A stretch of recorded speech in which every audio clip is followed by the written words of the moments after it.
balai mo ka seleb ba pi ban yo ya kenika content monetization te balai kadau ka ban kong mo ba pi klam la ban upload man ka sengi ban ka baar mo ba ki video ki jong pi kim dai ki original te lada pi upload ki original te phin sayo bai te sab ka balai mo teng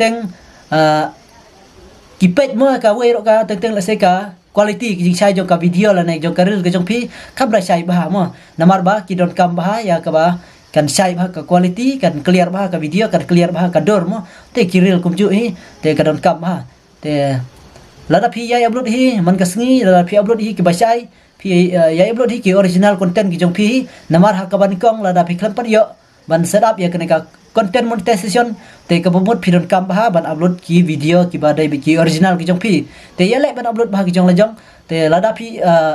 lada pi lap ba ka Facebook jong pi ka slam mo ar banai lai banai ka klam yo content monetization te don kam pi ban check ka profile jong pi hato ka don em ki video ki jong ki wai hato ka don em ki dior jong ki wai te